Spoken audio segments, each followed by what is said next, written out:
Hey guys, I have a bit of a channeled message, a download. It's a request. They're asking me to come on here and just, I don't know, like drop a hot word on you real quick. You can consider it like a mini Sunday service if you want, which I am still in the process of trying to bring back into the rotation, but I digress. So a lot of you guys have been feeling this collective energy, and I keep saying that it feels like a waterbed, almost like you're staying in place, but there's just a lot of fluctuation. There's a lot of vertigo, there's a lot of ascension symptoms, people kind of getting sick, not feeling well, run down, huge bursts of energy, then bursts of anger, and then bursts of euphoria, and then complete exhaustion.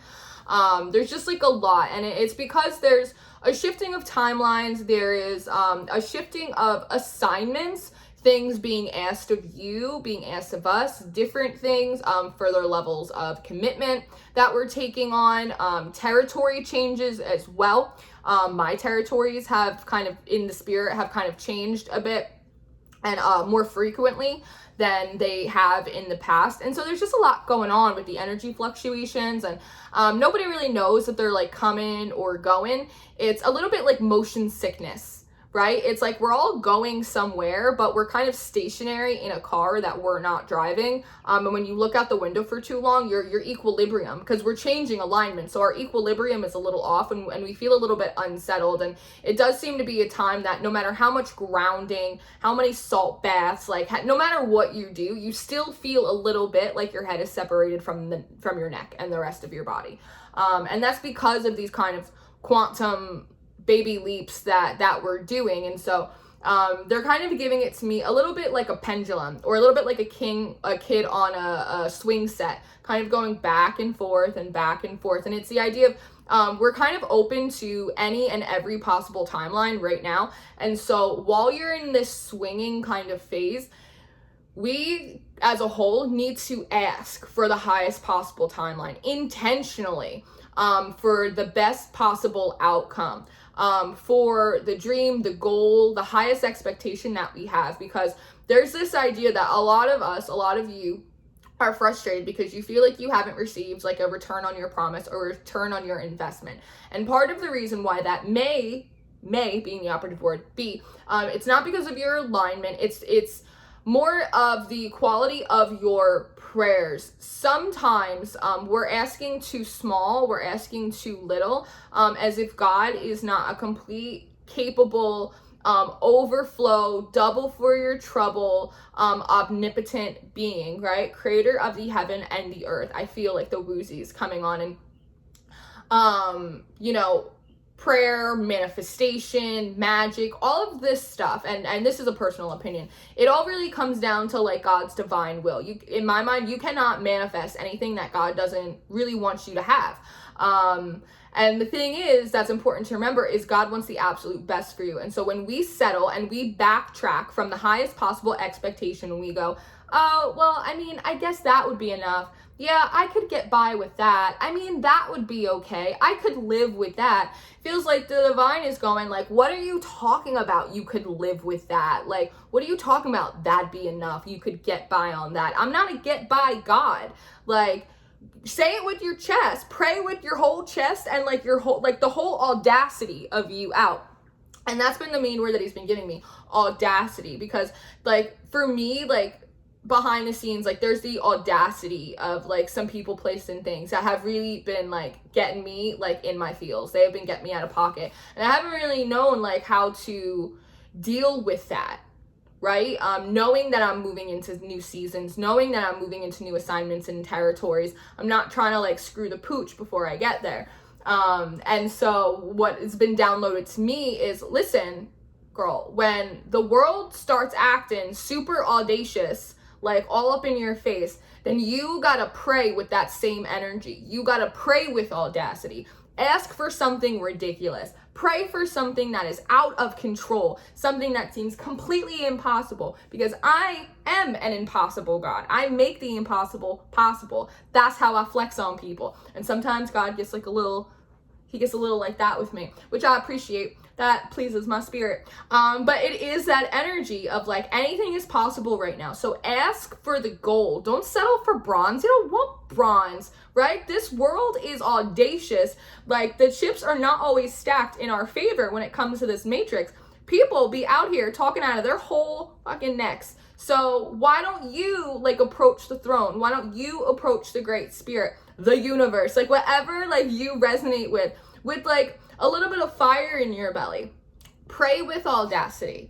Pray with like a big, bold spirit. Pray with confidence. Ask for something that's completely out of this world. Don't settle for bare minimum. Don't pray to just get by. Pray for the overflow. Expect the double portion. Put your back into it. Because now is the time that it's like, it's really open for you. It's open for me. It's open for us. But it requires us to grow into a greater level of spiritual posture. It requires greater levels of faith from us. And it requires greater levels of audacity. Pray with audacity and like see what happens. Because there have been moments in my life where I have seen God do wheelies in the parking lot, where he took me in 10 minutes, where I couldn't take myself in 10 months, 10 years. Because that's the kind of God that I live under. That's the kind of God that I am happy to serve. And this brings up the other question. Well, Lauren, yes, if God knows what I want and God knows what the best possible thing for me is, why do I have to pray for it? Because I hear you asking me in the spirit, why would I have to pray for it? Why do I have to petition for it if God already knows what I want? Well, here's why. It's because we live in a world that is constantly trying to steal your voice away from you. We as people don't know how to self-advocate for ourselves. We either never speak up for ourselves, and by the time that we do, we completely blow up. We freak out, we have a breakdown, we burn bridges.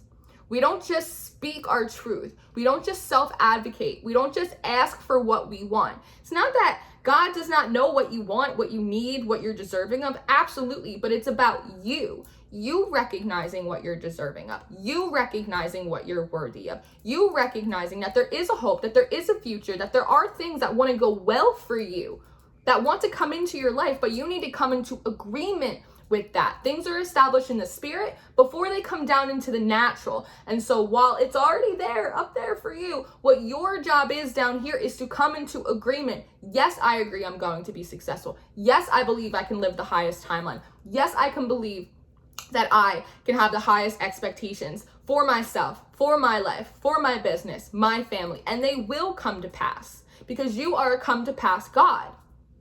And see what happens when you sit in that energy. And you know what?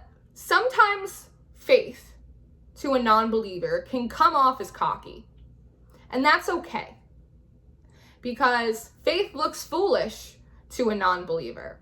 And, you know, in terms of your own personal spiritual practice, who you worship, who you call on, when it comes to your personal divinity, that's 110% between you and creation. That's your business. So you have to take this message and you have to apply it, if it's applicable to you, in a way that resonates, in a way that feels comfortable, in a way that feels natural for you. But for me, I'm going to start praying with more audacity. I'm going to start putting my back into it because I want the highest possible timeline for myself. I want the highest possible expectation for myself because I deserve it. Why do I deserve it? Because my God says that I do. Because he decrees that things must go well for me. And I'm going to come into agreement with that. And I'm not going to settle for the bare minimum from myself, from this world, or for anyone else. And when there are people, places, and situations happening around me that I feel are really acting with some kind of audacity that I did not know you could buy in stores, well, then what I'm going to do is I'm going to beef up the audacity of my prayers. And I'm going to sit well in the knowledge that my God is a good God. And come hell or high water, my God always comes through. And that's the hill I'll die on. Ain't nobody climbed it for me, and ain't nobody got to take rest there. But that's my hill. And so again, the message that it's been coming in for me is that there is a whole variety pack of timelines, of possibilities, of experiences that we could really be tapping into right now while all the collective energy is fluctuating. Don't forget, we have Lionsgate coming up. That's a big ass portal energy, right? And so now is really a time to think to yourself, have I been playing it too small? Have I been asking for too little because I didn't think I was worthy or deserving? Have I been settling for less than I actually want because I didn't think it was possible? If that's the case, let me meditate on that, and let me see if I can't come into agreement with something better. Renegotiate what I think I actually deserve and what I think is actually possible for me. I put a little picture on my Instagram the other day that all it said was, it is possible. And that may be an affirmation that you want to use. It is possible for me. It is possible that that could happen. It is possible for that to come to pass. Why not me? Why not you? And so that's pretty much the extent of my audacious download and message that I have for you. And I love you very much. And this might not resonate for all of you, and that's okay, because I just trust that this is going to reach whoever it's meant to reach. And normally I like to flesh out my downloads a little bit more, but obedience is better than sacrifice. So here I am doing pretty much what I'm told. But I hope that it helps you. I hope that it serves you. And someone needed like a little bit of that boost. Someone needed a little bit of that encouragement today. And it might not have been all of you. It might have just been one of you. And if it's just one of you that like needed that, then I'm glad that I'm the one that got to give it to you. Because we should all receive encouragement and boosts when we need it. Because we're all trying to get someplace. So if I could put a little gas in your engine, vroom vroom, baby. So I love you guys. Thanks for stopping by. I hope you're enjoying the weeklies. I got some fun stuff planned for you this week. Pray audaciously and keep an eye out and see what God wants to do for you, because you might be surprised. And until next time, I love you. Goodbye.